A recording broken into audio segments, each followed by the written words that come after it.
देवेश कुमार सिंह जी जहां भी है वो मंच बुलाने का काम करें। जिला अध्यक्ष भाई देवेश कुमार सिंह जी औरंगाबाद की अध्यक्षता कर रहे हैं तेजस्वी व्यक्तित्व के स्वामी हमारे देवेश भैया। अगर हमारी आवाज सुन रहे हो तो मंच पे आ जाए। राष्ट्रवादी जन लोक पार्टी के जो भी हमारे कार्यकर्तागण हैं, जो भी हमारे आए हुए हैं, उन्हें मंच पर बैठाने का काम करें। राष्ट्रवादी जन लोक पार्टी सत्र के जो भी हमारे कार्यकर्ता हैं, नौजवान साथी हैं, जो भी हमारे आगंतुक साथी माननीय आए हुए हैं, उनको मंच पर बैठाने का बारी बारी से फूल अर्पण करें। मैं जिन्होंने ललकार के बोला था कि मैं कश्मीर जाऊंगा और लाल चौक में झंडा फहराऊंगा, मैं कश्मीर जाऊंगा और लाल चौक में झंडा फहराऊंगा, उन्होंने वो कार्य तो किया ही। उन्होंने जाकर वहां झंडा तो फहराया ही, हमारे तिरंगे को फहराया ही, साथ ही राजपूती शौर्य को भी फहराया है। जी हाँ, मैं बता दूं, हमारे क्षत्रिय शौर्य को भी फहराया है। स्वर्गीय सुखदेव सिंह गोगावली अमर रहे, स्वर्गीय सुखदेव सिंह गोगावली जी अमर रहे।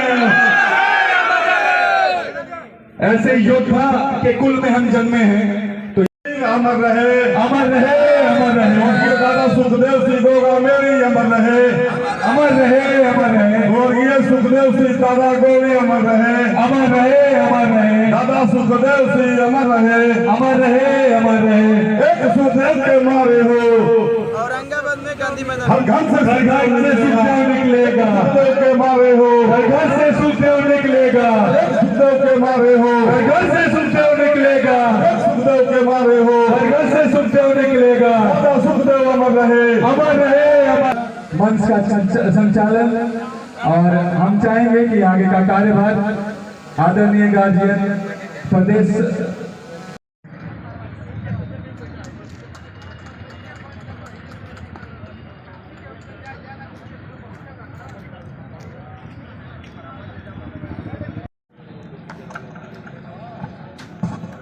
गांधी मैदान में मौजूद सभी आदरणीय बुजुर्गगण, सभी युवा साथियों, हमारी माताएं, हमारी बहनें, राष्ट्रवादी जन लोक पार्टी के पदाधिकारी, सभी सामाजिक संगठनों के पदाधिकारी, आप सभी को मैं अपनी ओर से और जितने भी हमारे साथी हैं उनकी ओर से भी आपको बहुत बहुत प्रणाम करता हूं, बहुत बहुत चरण स्पर्श करता हूं। आज का ये जो कार्यक्रम है मुख्य रूप से सुखदेव सिंह जी गोगावली जी को श्रद्धा सुमन देने के लिए रखा गया। सभी ने अपने अपने जो विचार थे सुखदेव जी के लिए भी, अपने समाज के लिए भी, अपने क्षेत्र के लिए भी आपके सामने रखे। बहुत सारे ऐसे लोग हैं जो पहली बार हो सकता है मुझसे आमना सामना हो रहा हो, जो मेरे विचार हैं, मेरी जो बात है, जो मैं अनेक जगह पर अपनी रखता हूं, क्योंकि समय की पाबंदी है। आप सब लोग बहुत लंबे समय से यहाँ पर बैठे हुए हैं, अपना कीमती समय दे रहे हैं, लेकिन मैं आपसे गुजारिश करूंगा, मंच पर जो आसीन है उनसे भी और आप सबसे भी, जब आपने अपना कीमती समय इतना लंबे समय तक दिया है तो मेरे पास दो रास्ते हैं।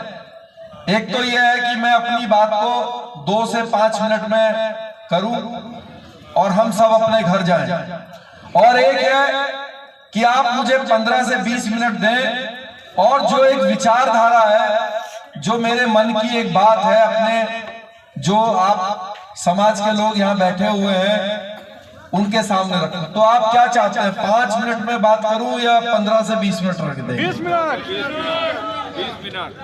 तो बस निवेदन है, देखिए 15-20 मिनट फिर उठिएगा मत यहां से। चलिए आधा घंटा नहीं, हम 20 मिनट में निपटा देंगे। देखिए यहां पे अनेक प्रश्न है, मैं आपको उन प्रश्नों का उत्तर अपने जो मुझे समझ है जितनी उसके समझ के हिसाब से आपके सामने रखना चाहता हूं। पहला प्रश्न यह है कि हमारे जो बच्चे हैं वो लगातार बेरोजगार क्यों हो रहे हैं, हमारे खिलाफ आए दिन कानून जो है उल्टे सीधे क्यों बन जाते हैं, हमारे पक्ष में कोई योजनाएं क्यों नहीं बनती हैं, और लगातार हम लोग पिछड़ते क्यों जा रहे हैं। जो समाज हजारों वर्षों से राजा की गद्दी पर बैठा था वो राजा से रंक बनने की तरफ क्यों है।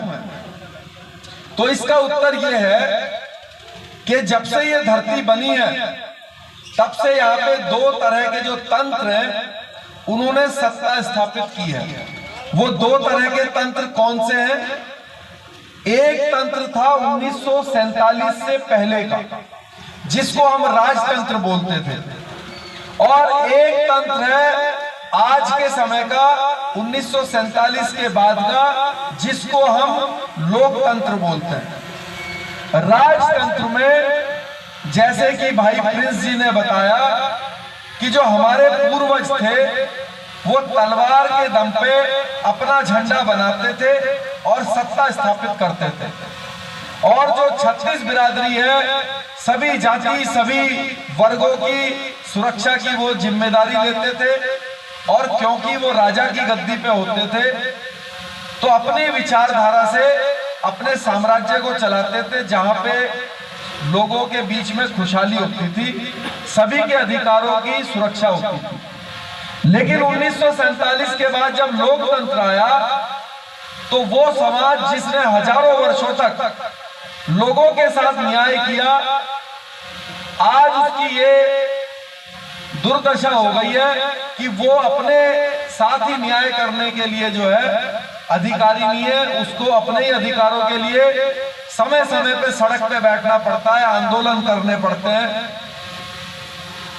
तो मेरा ऐसा कहना है कि ये जो समस्याएं आप सबकी हैं, हमारी है, पूरे देश की है, ये इसलिए है कि राजतंत्र में हमारे झंडे थे, लोकतंत्र में हमारा झंडा नहीं है।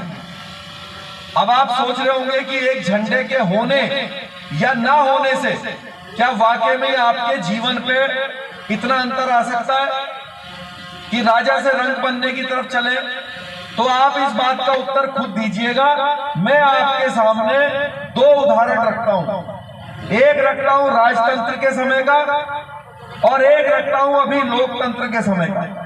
5-5, 10-10 मिनट के उदाहरण है, आप खुद तय कर लीजिएगा कि आपके लिए, आपके बच्चों के लिए क्या अच्छा है, समाज के लिए क्या अच्छा है। वैसे तो राजतंत्र में हजारों उदाहरण हैं, लेकिन मैं आपको उनके जीवन से उदाहरण देता हूं जिनके बारे में आप सब जानते हैं। वो है हमारे सबके आदर्श महाराणा प्रताप। जब महाराणा प्रताप और अकबर के आपस में संबंध खराब हो गए तो अकबर ने अपने सेनापति जो कि मान सिंह जी थे, जो कि जाति से राजपूत थे, उनको बुलाया और कहा, भाई मान सिंह जी, महाराणा प्रताप बात नहीं सुन रहे हैं और आप एक काम कीजिए, चित्तौड़ के ऊपर चढ़ाई कर दीजिए। तो मान सिंह जी अपने साथ करीब 40,000 की सेना लेकर, जो कि राजपूत सैनिक थे उनको लेकर चित्तौड़ की तरफ चल दिए। जब ये बात महाराणा प्रताप जी को किले में बैठे हुए उनके जासूसों ने बताई तो उन्होंने भी अपने सेनापतियों को बुलाया। उनके मुख्य सेनापति उस समय थे हकीम खान। तो हकीम खान पठान थे, उनसे कहा कि भाई दिल्ली से सेना आ रही है, बताइए क्या करें। तो उन्होंने कहा युद्ध करेंगे। तो उन्होंने कहा आप भी एक काम कीजिए, अपने सैनिकों को लेकर हल्दी घाटी जो चित्तौड़ के पास में है वहां पर ही दिल्ली से आने वाले सेना को रोक दीजिए। तो हकीम खान भी अपने साथ 10-15 जो हजार उनके सैनिक थे, 20,000, उसको लेकर हल्दी घाटी में आ गए। तो एक तरफ 40,000 राजपूत अपने केसरिया पगड़ी लाल हरी पगड़ियां बांधकर और तलवार लेकर नारा लगाएं, हर हर महादेव, जय भवानी। क्योंकि जब आदमी किसी को मारने मरने के लिए तैयार होता है तो अपने इष्ट देवताओं को याद करता है। और दूसरी तरफ जो मुसलमान सैनिक, पठान सैनिक, वो भी नारा लगाएं, अल्लाह अकबर, इनको मार देंगे, काट देंगे। तो मैं आपसे ये जानना चाहता हूं कि अगर आप उस समय जीवित होते तो किसके लिए प्रार्थना करते ईश्वर से कि कौन से लोग जीतने चाहिए? ये 40,000 राजपूत जीतने चाहिए या 20,000 मुसलमान जीतने चाहिए? कौन जीतना चाहिए? अब इसमें अलग अलग बातें आई सामने से।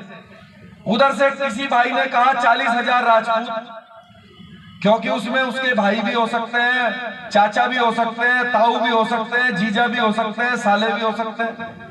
भाई जब 40,000 राजपूत हैं, आखिरकार होंगे तो हमारे रिश्तेदार।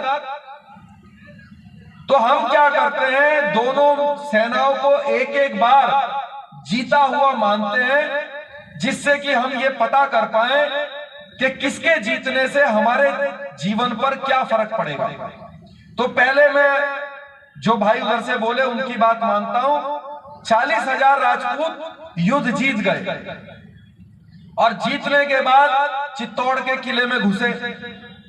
तो जीतने की निशानी क्या होती है कि जीतने वाली सेना किले के ऊपर अपना जीतने का झंडा फहराती है कि हम जीत गए। तो मान सिंह जी किले के ऊपर गए, मान लीजिए यही किला है, तो इस किले के ऊपर जाकर मान सिंह जी किसका झंडा फहराएंगे? तो यानी कि जो भाई बोल रहा था राजपूत जीतने चाहिए, वो भगवान से प्रार्थना कर रहा है कि अकबर जीत जाए। और अगर वो 20,000 मुसलमान पठान जीत जाते, ये कोई कहानी नहीं है, ये कोई कहानी नहीं है, ये उस समय की हकीकत है। मान सिंह जी जीत गया, हकीम खान वहां पे शहीद हो गया। अगर हकीम खान वो युद्ध जीत जाते तो वो किले के ऊपर जाकर किसका झंडा फहराते? महाराणा प्रताप का। तो इस बात से हमारे क्या बात समझ में आई कि जब से ये धरती बनी है और जब तक ये धरती रहेगी, जीत सिर्फ झंडे की होती थी और झंडे की होगी। अगर इस औरंगाबाद में अब 1947 से पहले तो आपके झंडे थे, इसीलिए वो झंडा कभी हकीम खान को देते थे तो कभी किसी को देते थे, वो लड़ते थे, कभी हारते थे, कभी जीतते थे। लेकिन इतिहास में लिखा जाता था, कई लोग बड़े छाती ठोक के कहते हैं अगर क्षत्रियों का इतिहास की पुस्तक से हटा दिया जाए तो इतिहास की किताब जीरो है, ये कहते हैं ना। आप मुझे ये बताइए कि जब कोई 50,000 सैनिक जाते थे युद्ध में, तो 50,000 सैनिकों के लिए खाना भी बनता होगा। तो ठाकुर साहब तो खाना बनाते नहीं थे, तो कोई हमारे अन्य समाज का भाई होगा, हमारा सहयोगी, जो 50,000 लोगों का खाना बनाता होगा।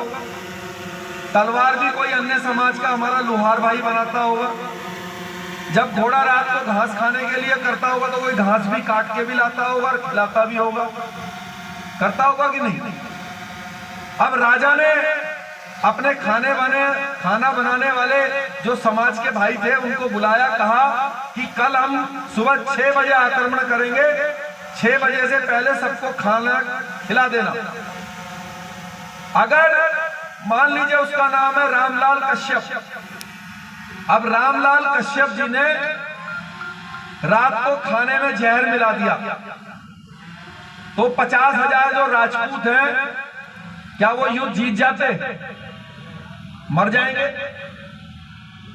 तो उस रामलाल कश्यप ने ईमानदारी के साथ 6 बजे से पहले खाना खिलाया और जहर नहीं मिलाया, तो उसका भी योगदान है युद्ध में, है कि नहीं? लेकिन किसी किताब में उसका योगदान लिखा है? नहीं लिखा। क्यों नहीं लिखा? क्योंकि झंडा उसका नहीं था, झंडा था उन 50,000 समाज के लोगों का। तो इस गलतफहमी में मत रहना कि दूसरों का कोई इतिहास नहीं है। उसका इतिहास उसके अंदर ही घुसा हुआ है, लेकिन उनका झंडा नहीं था, इसलिए उनका विचारों का झंडा नहीं था, तो कहीं किताब में नहीं लिखा हुआ। अब आया लोकतंत्र। लोकतंत्र में हमारे जो अन्य समाज के भाई हैं, उन्होंने देखा कि इन राजपूतों ने हजारों सालों तक कैसे राज किया। हम इनसे ज्यादा मेहनती हैं, इनसे ज्यादा हर समय काम करने के लिए तैयार है, लड़ाई भी हो जाए तो लड़ भी लेंगे। जिसको आज ये गलतफहमी है, जो ये बोलते हैं पत्थर को भी पानी कर दे, मैं बोलना नहीं चाहता। यहां बिहार में अनेक समाज है, आपको पानी पानी कर देंगे, अकल ठिकाने लगा देंगे लड़ोगे तो उनसे। और दूसरे भी राज्यों में है, हरियाणा में जरा जाटों से लड़के देख लो, आपको बता देंगे कैसे होता है पानी।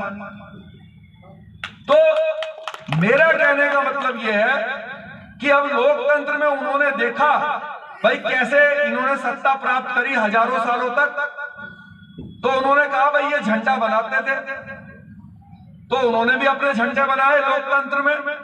किसी का नाम रखा आरजेडी, किसी का नाम रखा लोक जनशक्ति पार्टी, किसी का नाम वीआईपी, किसी का नाम हम, किसी का नाम जेडीयू, किसी का नाम बीजेपी, किसी का नाम कांग्रेस, किसी का नाम बसपा।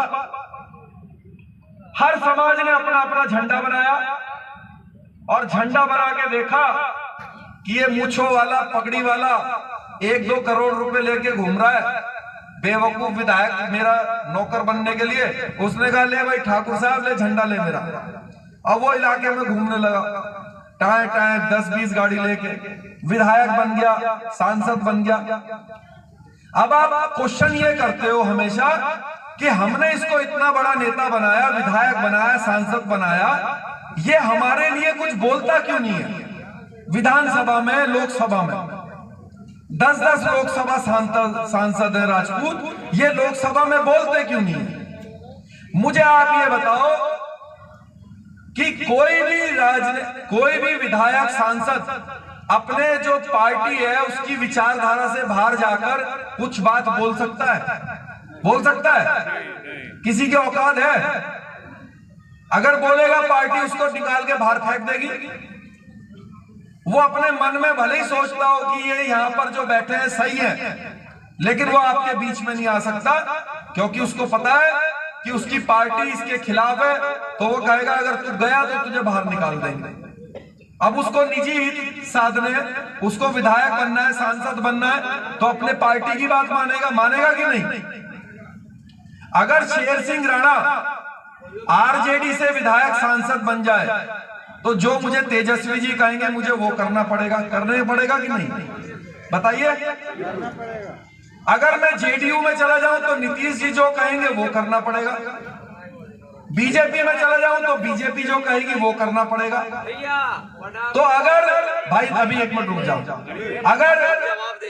अगर यानी कि जो हमारा झंडा होगा उसकी विचारधारा पे हमें काम करना पड़ेगा कि नहीं? तो जो आप बार बार प्रश्न करते हैं कि ये हमारी बात क्यों नहीं रखता, वो इसलिए नहीं रखता क्योंकि वो जिस झंडे से होता है उसको उसकी बात रखना पड़ती है। अब 5 मिनट की एक बात है कि आपको अपना झंडा बनाना चाहिए कि नहीं बनाना चाहिए, आप खुद फैसला कीजिए। आज हमारे बिहार में और हमारे देश में किसकी सत्ता है, किसकी सरकार है? बताओ भाई, किसकी सरकार है? किसकी सरकार है बताओ? बिहार में महागठबंधन और केंद्र में, अगर केंद्र में भाजपा की सरकार है तो फिर पारसनाथ जी उसमें केंद्रीय मंत्री क्यों है? उसमें अनुप्रिया पटेल केंद्रीय मंत्री क्यों है? क्योंकि केंद्र में भाजपा की सरकार नहीं है, केंद्र में सरकार है एनडीए की, है कि नहीं? एनडीए का मतलब है भारतीय जनता पार्टी और उसके सहयोगी दल, जिसमें लोक जनशक्ति पार्टी, जिसमें अपना दल, जिसमें हम, जिसमें जो है निषाद पार्टी, जिसमें शिवसेना, ऐसे करके करीब 38 पार्टियों का गठबंधन है और इसको हम देश की सरकार को एनडीए की सरकार बोलते हैं कि नहीं? तो मैं आपसे ये जानना चाहता हूं कि इन 38 पार्टियों में ये जो 38 झंडे हैं बीजेपी के साथ आज, क्या इन 38 में कोई ऐसा है जिसका नाम सुन के आपको ऐसा लगे कि ये हमारा है, हमारी बात रखता है कोई ऐसा? नहीं है। इस देश में इससे पहले किसकी सरकार थी? उसकी थी यूपीए की। किसकी थी जी? कांग्रेस प्लस हमारी RJD, Samajwadi party, Bahujan Samaj party, इनकी सरकार थी। तो जब कांग्रेस की यूपीए सरकार थी तो क्या उसमें कोई ऐसा दल था जिसको नाम सुन के हमें ऐसा लगे कि वो हमारा है? नहीं है। तो अब आपने कहा नहीं है, लेकिन यहां बैठे हुए सारे लोग किसी ना किसी झंडे को, झंडा मतलब राजनीतिक दल, किसी ना किसी को तो अपना वोट देते ही है। मुख्य रूप से हमारा समाज भारतीय जनता पार्टी को अपना कीमती वोट देता है। आप ऐसा करते हैं तो मैं ये नहीं बोलता कि आप गलत करते हैं, लेकिन फिर क्या कारण है कि जब हम वोट देते हैं, उसको सत्ता में लाते हैं, तो वो आए दिन हमारे खिलाफ ही उल्टे सीधे कानून बना देते हैं, हमारे ही बच्चे बेरोजगार घूम रहे हैं। तो इस पर विचार होना चाहिए कि नहीं होना चाहिए, कि ऐसा क्यों हो रहा है? होना चाहिए जी। तो विचार करते हैं। मोदी जी ने कहा भाई देश की सुरक्षा के लिए हमें 25 मिसाइल खरीदने का विचार कर रहे हैं अमेरिका से। आप लोगों का क्या कहना है? पहले क्या हुआ था? सभी 38 लोगों ने जो प्रतिनिधि थे तालियां बजाई थी, कहा था खरीदिए, हम आपके साथ हैं। अब आया 39वें का नंबर। मोदी जी ने कहा भाई आरजेपी वाले श्याम सिंह भाई आप कुछ बोल नहीं रहे हैं, क्या चक्कर है? उसने कहा मोदी जी मैं कुछ बताना चाहता हूं आपको। मोदी जी ने कहा बताइए। उसने कहा देखिए मोदी जी, हमारी पार्टी राष्ट्रवादियों की है। हम महाराणा प्रताप, पृथ्वीराज चौहान, बाबू वीर कुंवर सिंह जी के वंशज हैं, और आप देश की सुरक्षा की बात कर रहे हैं तो 25 क्यों खरीदते हैं? आप 50 खरीदिए, हम आपके साथ हैं। तो आप मुझे ये बताइए, आपके पूर्वजों का नाम इसने ले दिया विधानसभा लोकसभा में, लिया कि नहीं? क्या जो दूसरे समाज की पार्टी बनी है वो अपने समाज के जो महापुरुष है उनका नाम लेंगे? वो तो नहीं लेंगे। बाबू वीर कुंवर सिंह या महाराणा प्रताप का नाम लेंगे? उनको क्या लेना देना? तो इसने 25 की जगह 50 भी खरीद लिए। अब मोदी जी बड़े खुश हुए, भाई बड़ी अच्छी, ये तो राजनीतिक दल है। और उनको ये भी पता चल गया भाई महाराणा प्रताप और बाबू वीर कुंवर सिंह जी के वंशजों ने बनाई हुई है। अब मोदी जी ने दूसरी फाइल उठाई, कहा भाई हम 5000 रुपया बेरोजगारी भत्ता देने का विचार कर रहे हैं राजपूत समाज के स्वर्णों के बच्चों को। क्या कहना है आपका? तो पहले क्या हुआ था, सबने विरोध किया। अब आया आपके झंडे वाले का नंबर। उन्होंने कहा हाँ भाई बताओ। उसने कहा मोदी जी बात ऐसी है कि 5000 नहीं, 5000 तो महंगाई का जमाना है, बहुत कम है। आप 5 की जगह 10,000 कीजिए, और आप हमारे जो दलित समाज के भाई हैं, जो हमारे पिछड़े समाज के भाई हैं, आप उनके भी बच्चों को दीजिए, हमें कोई आपत्ति नहीं है। हम यहाँ पे झंडा इसलिए नहीं बना के बैठे कि हम इन 38 की तरह सांप बन के हमारे बच्चों के अधिकारों की जो फाइल है उसको डसे। हम तो यहाँ पर इसलिए बैठे हैं कि जब ये हमारे बच्चों के कानून जो पक्ष में बने उसका विरोध करें, तो अपने झंडे में से, झंडे में क्या होता है, क्या है बेटे झंडे के साथ? झंडे के साथ क्या है तेरे पास? झंडे में से डंडा निकाले और उनको कहो शांति से बैठ जा, तुम अपने अधिकारों को लो और हमें अपने अधिकार ले लो। जब मोदी जी कहे कि 10 दिन के बाद राम जी का मंदिर बनाएंगे, तो आपका प्रतिनिधि उठे मोदी जी और कहे कि हम तो प्रभु श्री राम के वंशज हैं, आप 10 दिन बाद क्यों बनाओगे राम जी का मंदिर? आप जो है अभी बनाइए, हम आपके साथ हैं। जब मोदी जी कहे कि हम पाकिस्तान के ऊपर 10 दिन के बाद सर्जिकल स्ट्राइक करेंगे, तो आपका प्रतिनिधि उठे और कहे कि मोदी जी 10 दिन बाद क्यों करोगे स्ट्राइक? आप इस दुष्ट पाकिस्तान को अभी खत्म कीजिए, हम आपके साथ हैं। तो अभी तक हमारा समाज मोदी जी को या जो यहाँ पे प्रत्याशी बनता है इसीलिए तो वोट देता है कि वो देश की बात करते हैं, धर्म की बात करते हैं। लेकिन अगर हम अपने झंडे के साथ अपना प्रतिनिधि वहां बैठाएंगे तो वो देश का भी काम कराएगा, धर्म का भी काम कराएगा और अपने बच्चों के अधिकारों को सुरक्षित करते हुए उनके अकाउंट में 5,000 रुपए भी डलवाएगा। तो मैं आपसे ये जानना चाहता हूं कि हमें भी इन 38 की तरह अपना राजनीतिक झंडा बनाना चाहिए और वहां बैठना चाहिए कि नहीं बना के बैठना चाहिए? बताइए भाई। कई लोग हमसे ये बोलते हैं कि अगर राजपूतों ने अपनी पार्टी झंडा बना लिया तो हिंदू धर्म का क्या होगा? मैं आपसे ये जानना चाहता हूं कि हमारे जो यादव भाई हैं वो हिंदू हैं कि कोई और है? हमारे जो कुर्मी भाई है वो हिंदू हैं कि कोई और है? हमारे कुशवाहा भाई हिंदू हैं कि कुछ और हैं? हमारे जो ये मल्ला समाज के भाई हैं, हमारे जो माझी समाज के भाई हैं, वो पासवान समाज के भाई हैं, ये हिंदू है कि कुछ और हैं? तो भाई मतलब तुमने ही ठेका ठा रखा क्या? जब इन्होंने अपनी अपने पार्टी झंडे बनाए हुए हैं तो आप भी बना लो एक। आप तो किसी के अधिकारों को छीनने के लिए तो नहीं बना रहे, आप तो हमारे अधिकार सुरक्षित रहे उसके लिए बना रहे हो। हम यहां पर इसलिए बैठना चाहते हैं, अगर आज आपके 10 विधायक होते तो आप बताओ बिहार की सरकार में आप हिस्सेदार होते कि नहीं होते? उन 10 में से आपका भी 1 या 2 मंत्री होते, आपके भी अधिकारों को मिल रहा होता, आपके भी पक्ष में काम हो रहे होते। तो मैं आपसे ये निवेदन करूंगा कि अगर आप ये मानते हैं कि अपना झंडा होना चाहिए तो वो हमने बनाया है और उसका नाम है राष्ट्रवादी जनलोक पार्टी। और मैं अभी परसों एक जगह बैठा था, वहां एक डॉक्टर साहब ने बुलाया, कहने लगे राणा जी बिहार में तो पहले ही 10-10 सांसद है राजपूत। तो मैंने उनको कहा 10 की जगह अगर 40 भी हो जाए और वो अगर दूसरे की पार्टी के झंडे के नीचे जीते हुए हैं तो वो तो हमारे लिए मानसिंह की तरह ही तो है। अगर वो जीते हुए भी हैं तो कौन सा आपके पक्ष में कुछ कर लेंगे? अरे अपने झंडे से तो जो हकीम खान है वो भी आपके काम का है कि नहीं? बताओ। मैं चैलेंज गारंटी देता हूं, अगर आप अपने औरंगाबाद से अपने झंडे से किसी मुसलमान को चुनाव लड़ाओ तो सुबह 10 बजे जीत जाएगा कि नहीं?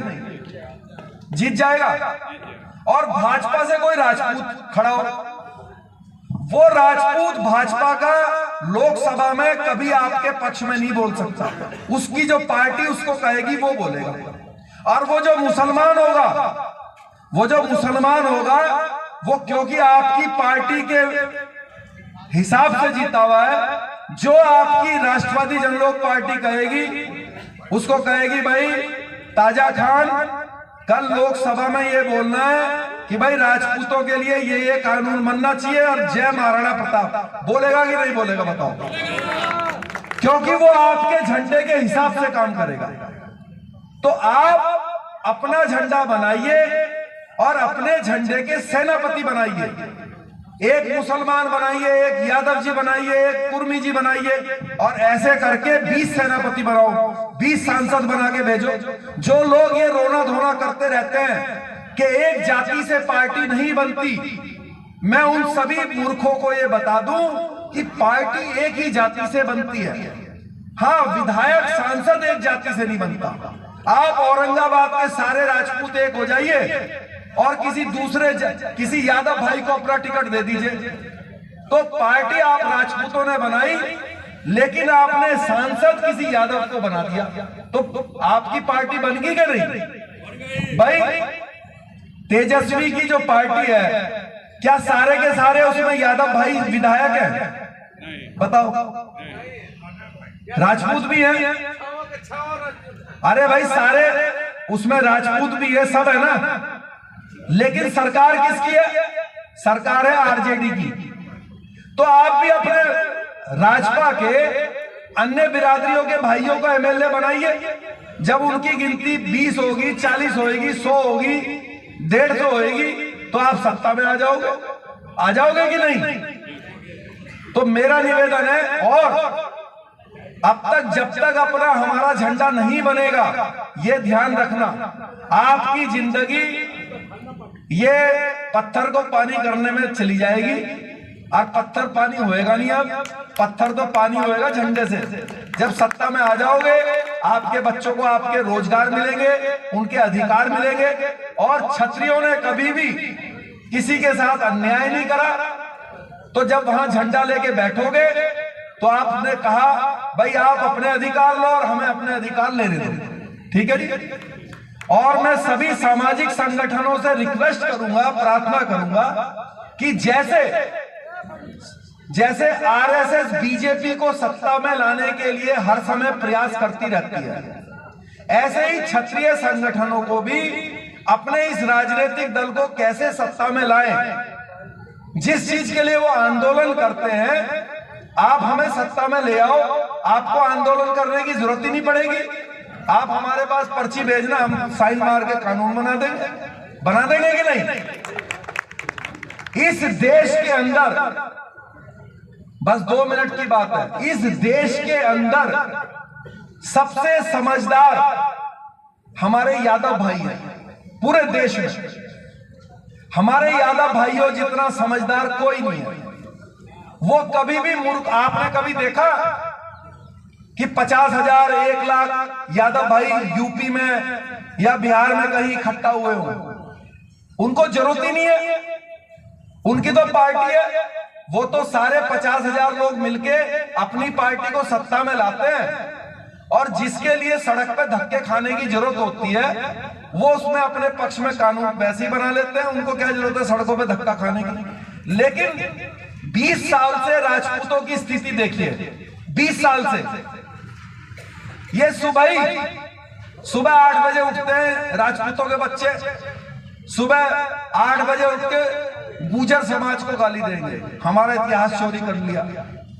फिर 8 बजे से जब 10 बजेंगे तो जाटों से लड़ाई करेंगे, जब 12 बजेंगे तो यादव भाइयों से लड़ाई करेंगे, जब 2 बजेंगे तो फिर दलित भाइयों से लड़ाई करेंगे, जब 4 बजेंगे तो मुसलमानों से लड़ाई करेंगे, और फिर 6 बजते ही गाना गाएंगे, ठाकुरों के 2 ठिकाने, एक ठेका एक थाना, और दारू का पौवा लगाया, और उसके बाद कहेंगे हिंदू राष्ट्र बनाएंगे, हिंदू राष्ट्र बनाएंगे। अबे मूर्खो, हिंदू राष्ट्र बनाओगे तुम? सुबह से शाम तक जो हिंदुओं की दूसरी जातियां हैं, उनसे सुबह से शाम तक तो तुम लड़ते हो, फिर वो तुम्हें घास नहीं डालती, फिर कहां से किसके साथ हिंदू राष्ट्र बनाओगे भाई? बताओ। यादवों से तुम्हें प्रॉब्लम, जाटों से तुम्हें प्रॉब्लम, गुजरों से तुम्हें प्रॉब्लम, दलितों से तुम्हें प्रॉब्लम, तुम्हें सबसे प्रॉब्लम है कि नहीं? बताओ। सबसे प्रॉब्लम है तुम्हें, क्योंकि तुम खुद ही प्रॉब्लम हो।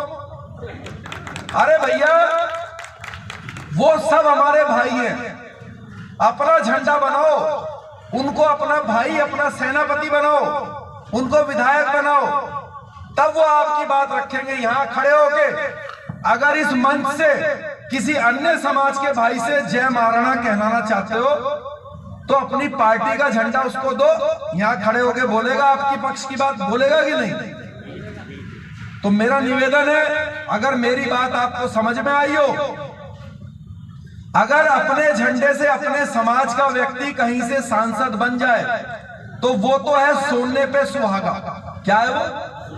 सोने पे सुहागा। लेकिन लगे कि भाई अपना नहीं जीतेगा, तो किसी दूसरे समाज के व्यक्ति को दे दो, वो भी लाएगा 2 लाख वोट, 2 लाख आपकी, 4 लाख होगी, जीत जाओगे कि नहीं? तो बहुत बहुत धन्यवाद। मैंने आपको अपने झंडे के कारण बताए कि क्यों बनाया।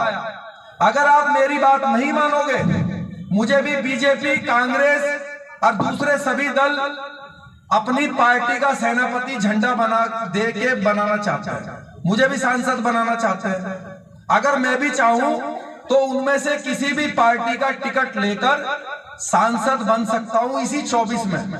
लेकिन फिर जो मेरा नेता कहेगा मैं उसकी बात मानूंगा। फिर ये मत कहना राणा जी तो हमारी बात ही नहीं रखते। फिर तुम्हें लात मार के बाहर भी निकाल दूंगा, कहूंगा इनकी ऐसी की तैसी, इनका क्या करना, क्या करूंगा तुम्हारा बताओ भाई। मैं क्यों बोलूंगा फिर तुम्हारे लिए, जिसने मुझे बनाया उसके लिए बोलूंगा।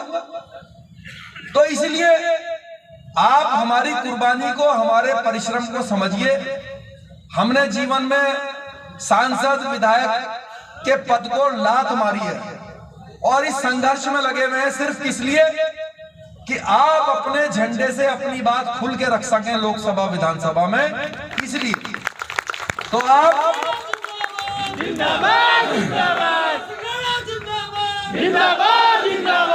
आपसे यही निवेदन है कि आप अपने राष्ट्रवादी जनलोक पार्टी का झंडे का साथ दीजिए, इसको सत्ता में हिस्सेदार बनाइए और अपने बच्चों के अधिकारों की रक्षा कीजिए। यही मेरा आपसे निवेदन है। और मैं आप सबसे 1 मिनट के लिए निवेदन करूंगा कि गोगा मेरी जी को श्रद्धा सुमन अर्पित करने के लिए हम 1 मिनट का मौन रखेंगे। बहुत बहुत धन्यवाद। 1 मिनट के लिए बस।